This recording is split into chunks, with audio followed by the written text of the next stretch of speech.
General সাহেব, আমরা যখন বাইরে গেছি, জি অনেকে বলছেন আপনারা তো সকলে নির্বাচনের ব্যয় নিয়ে এত চিন্তা করছেন, কিন্তু নমিনেশন যে কেনা বেচা হচ্ছে সেটার জন্য কে করবেন? আমি বলছি যে আমার সাথে ইলেকশন কমিশন সাহেবের দেখা হবে, ওনাকে জিজ্ঞেস করলাম আপনাকে। আমি আমি আমি আপনাকে শুধু এটা বলতে পারি, ইফ উই আর এভিডেন্সিয়ালি আমাদের কাছে যদি রিপোর্ট করা হয় আমরা জানতে পারি, ডেফিনেটলি এটা তো question doesn't arise, this can be taken care of. But আমাদের দেশে অনেক কিছুই হয় আপনার not in the open air. Is it a crime? Yeah, it is sir, it is a serious crime, it is a disqualification crime and a criminal offense as well. Max দেশের সবচেয়ে শক্তিশালী 52.5 N গ্রেডের PCC cement. যাই হোক, আমার আর যে বিষয়গুলো আছে সেগুলো আর আমি ইয়ে না করি। কয়েকটা বিষয় এসছে, আমি খুব সংক্ষেপে শুধু উত্তর দিয়ে আমি শেষ করতে চাই। ঋণ খেলাপিদের ব্যাপারে একটা কথা এসছে, জি আমি আমার মনে হয় I have answered, this is there, এটা নাই কথাটা ঠিক নয়। আর্টিকেল 12 হচ্ছে ডিসকোয়ালিফিকেশনস আরপিওর, আর্টিকেল 12 এর এলে খেলাফি, কর খেলাফি, আমার মনে হয় খেলাপি ব্যাপারটা এখন পর্যন্ত আছে যে কোনো জায়গা থেকে, আদার দেন ক্ষুদ্র ঋণ, ক্ষুদ্র এবং কৃষি ঋণ ছাড়া অন্য সকল ঋণের জন্য এটা প্রযোজ্য। জি এটা প্রযোজ্য। ওকে, স্বপ্রণোদিত হয়ে ইলেকশন কমিশন করতে পারেন কিনা? ইয়েস পারেন, এবং এটা ইয়ে করা হয়েছে পাবলিক স্ক্রুটিনির জন্য।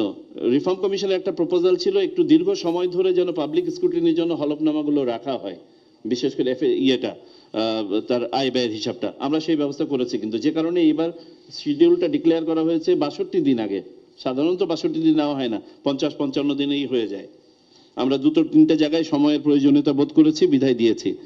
আচ্ছা, সিসিটিভির ব্যাপারে একটা কথা এসছে, আপনাদের অবগতির জন্য বলি। দেখুন, এখানে সিসিটিভিটা একদিনের জন্য ব্যবহৃত হবে, আমাকে 5 বছরের জন্য কিনতে হবে। That was A challenge for the election commission, যে হাউ ডু ইউ, এবং এটা লাইফ আবার 5 বছর। তো আমরা যেটা করেছি, আমরা যেগুলোতে অলরেডি ইনস্টলড সিস্টেম আছে আমাদের জানা মতে, আউট অফ 42,761 সেন্টার্স, 13,000টার মতো ইতোমধ্যে আছে, সেগুলোকে আমরা ফাংশনাল করতে বলেছি। আর আমাদের রিটার্নিং অফিসারদেরকে বলেছি ওই তাদের ইয়ের ভিতরে, অধিভুক্ত এলাকার ভিতরে এই গভর্নিং বডির ইয়েদের সাথে আলোচনা করে আপনার আইপি বেস না হোক সার্ভার বেসড সিস্টেম ইনস্টল করার জন্য। সো আমরা আশা করছি যে উল্লেখযোগ্য সংখ্যক, হয়তো 100% না হলেও ক্লোজ টু 100% এটা হবে আশা করছি আমরা। টাকাটা পেলে আপনি টাকাটাকে এইভাবেই, এই যে আমার পাশে বসে আছেন আমার অত্যন্ত শ্রদ্ধেয় বড় ভাই, আমরা এই মুহূর্তে কিন্তু we are facing an investigation on EVM, you know that. So আমি এই 500 কোটি টাকা খরচ করলাম ফর এ ডে, ফাইন। তারপর নেক্সট প্রশ্ন আসতেছে এটা storage and maintenance, and then you maintain it at 5 years, next 5 years পরে এটা আর আপনার ব্যবহার করার পর তো নিলাম করে বিক্রি করেও দিতে পারেন স্যার। এটা আমরা অনেকগুলো অপশন নিয়ে কাজ করেছিলাম। অপশন 1 ছিল যে আমরা কিনে করব, অপশন 2 হচ্ছে ভাড়ায় নিই। তো দেখা গেল ভাড়ায় নেওয়া ইজ মোর কস্টলি দেন কেনা, বাস্তবতা। যারা হয়তো টেকনিক্যালি এখন অনেক জায়গাতে সিসিটিভি হয়েছে, আমরা স্যার চেষ্টা করছি সেগুলিকে ব্যবহার করতে পারলে করছি, এবং আমরা ওই যে আবারও বললাম যে আমাদের প্রত্যাশা তো 100%, but we are trying to reach 100%, may not be able to reach there. আরেকটা প্রশ্ন এসছে যে ওকে, আবারও রুইন ভাই বোধহয় বলেছেন ওই যে বিলবোর্ড ব্যবহারের ব্যাপারে। দেখুন, আমার নির্বাচন সম্ভবত single largest polluting event in Bangladesh, not কুরবানি নয়। কুরবানির এটাগুলো পচনশীল, এগুলো 2 দিন গন্ধ থেকে তারপর চলে যায়। আমাদের নির্বাচনে যে পরিমাণ পোস্টার ব্যবহার হতো, এই পোস্টার আবার এটা ল্যামিনেটেড পোস্টার ব্যবহার হওয়া শুরু হয়েছিল, এবং ইট নেভার ওয়েন্ট অফ, এটা সব ক্লক করে দিচ্ছিল। তো পোস্টারের ব্যবহার বন্ধ করা হয়েছে। তাহলে বিকল্প কি দেওয়া হবে? বাকি সবকিছুই দেওয়া হয়েছে, তার মধ্যে একটা হচ্ছে বিলবোর্ড। বিলবোর্ডে যখন আমরা সংখ্যা নির্ধারণ করে দিলাম, আমরা বিলবোর্ড কোম্পানিগুলোর সাথে বসলাম একটা ব্রড অ্যাসেসমেন্ট করার জন্য।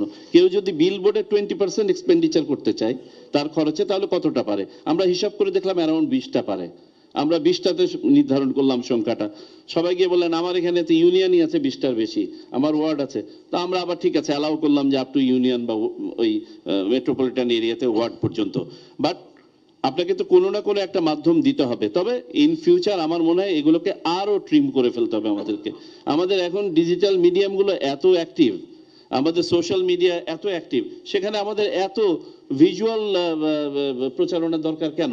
আবার রাজনৈতিক দলগুলো বলে হ্যাঁ বিয়ে হবে, তবে ইয়ে ছাড়া, বাদ্য ছাড়া করেন। না, এখন লোকাল কমিউনিটি টেলিভিশন আছে, কমিউনিটি রেডিও জি, কাজ করে, জি, সেহেতু these are জি two. জি আমার মনে হয় এগুলো আস্তে আস্তে এগুলোকে আমাদেরকে ট্রিম করতে হবে। আর আপনাদেরকে খুব সংক্ষেপে আমি এটা বলেই শেষ করে দেই, কতগুলো রিফর্ম ইনিশিয়েটিভের ব্যাপারে: সশরীরে মনোনয়নপত্র দেয়া, বাছাইয়ের সময় বৃদ্ধি করা, আয়কর রিটার্ন জমা দেওয়া বাধ্যতামূলক করা, নিজ এবং নিজের ডিপেন্ডেন্টদের দেশে এবং বিদেশি সম্পদের হিসাব দেওয়া, হলফনামা একটা রাজনৈতিক দল এবং প্রার্থী, যেটা নতুন ইনক্লুশন, তারা যে আচরণবিধি মেনে চলবেন এই মর্মে তারা স্বাক্ষর দিচ্ছেন, ইভিএম বাতিল করা, পোস্টার বাতিল করা। প্রথমবারের মতো আমরা চেষ্টা করছি নির্বাচন কমিশনের তত্ত্বাবধানে, সুপারভিশনে, আয়োজনে একটা প্ল্যাটফর্ম থেকে সকল একটা সংশ্লিষ্ট আসনের সকল প্রার্থী এক জায়গায় বসে সৌহার্দ্যের সাথে তাদের ডেক্লারেশনটা ওখানে প্রকাশ করবে, বা তাদের যেটা ম্যানিফেস্টো আছে। প্রবাসী ভোট প্রথমবারের মতন আমরা ইনিশিয়েট করছি। আপনারা, I can share this platform, I was just looking at it, by now already 3.5 lakh প্রবাসী নিবন্ধন করেছেন ভোট দেওয়ার জন্য। আমাদের জন্য এটা একটা global inclusion rate is very low, mind you, it is only 2.7% of the total diaspora. সেখানে আমার মনে হয় আমরা we are definitely going to cross the global threshold. জালিয়াতির নির্বাচন তদন্তের জন্য একটা কমিশন হয়েছে, আপনারা জানেন, সেটা কাজ করছে। ব্যাংকিং মাধ্যমে খরচের ইয়েটা, যেটা ওই যে কালো টাকার প্রবাহ কমানোর জন্য, সেটাকে ইয়ে করা হয়েছে, আইনের ভিতরে আনা হয়েছে। এখন ব্যাংক এটার বাইরে হলে কি হবে সেটা হচ্ছে আমাদের তদন্তের ব্যাপার। আমাদের বিভিন্ন কমিটি যেগুলো ছিল, ইলেকটোরাল ইনকোয়ারি কমিটিকে অ্যাডজুডিকেশন কমিটি হিসেবেও ইয়ে করা হয়েছে, যাতে তারা অ্যাডজুডিকেশনের কাজটাও করতে পারবে। এর বাইরে আছে ইলেকটোরাল, আপনার জুডিশিয়াল ম্যাজিস্ট্রেসি, এক্সিকিউটিভ ম্যাজিস্ট্রেসি এবং 3টা অন্তত কমিটি। সো আশা করা যাচ্ছে এগুলো দিয়ে আমরা ভালো নির্বাচন করতে পারবো। But having said that, last but not the least, আমরা যদি কালেকটিভ ডিসঅর্ডারের শপথ নিয়ে থাকি, তাহলে what can election commission and few law enforcers do? So first and foremost, there has to be a minimum consensus of the political parties, যে না, enough is enough, let's resort to something good. Sir, with that, thank you.